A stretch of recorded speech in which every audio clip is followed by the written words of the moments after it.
still in chapter 2, talking about the, thank you, talking about the materialistic viewpoints on the OBE.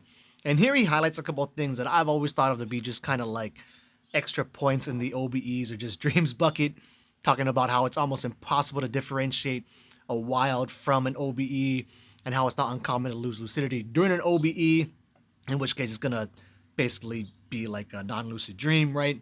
But then he pushes back against that some here. It is well known that the OBE occurs in a wide variety of circumstances completely unrelated to sleep, such as physical trauma, extreme sports, stress, and drug use. It seems difficult to claim that all these experiences involve dreaming. But to me, it only does if you think of dreaming only occurring during sleep, and even like REM, to be specific on top of that, where at least the REM part seems easily, dismissible to me, where obviously dreams happen outside of REM, just like stage 1 hypnagogic stuff. Oftentimes parasomnias like sleepwalking happen in like what they used to call deep dreamless sleep, stages 3 and 4, in which case obviously something's going on in their head if they're sleepwalking and eating food in their kitchen or doing whatever. But yeah, he continues with this. Secondly, even if the OBE occurs under circumstances related to sleep, yes.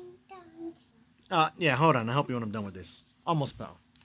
The available psychophysiological data goes against that.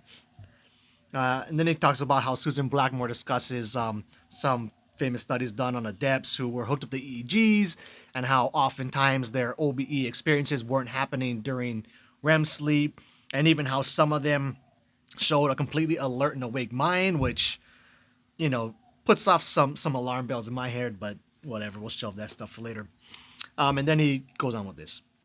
One can make the point that not all dreams occur in REM sleep. However, this widens the scope of dreaming to such an extent that the dreaming hypothesis that, Stephen LeBerge and materialistic people like to kind of put forth a lot no longer holds its explanatory power. But again, I think we're getting kind of hung up on just definitions of words here, where for me personally, I cast a very wide net on what dreaming means and where dreaming can occur. But like, to me, dreams can absolutely occur, outside of what, like sleep.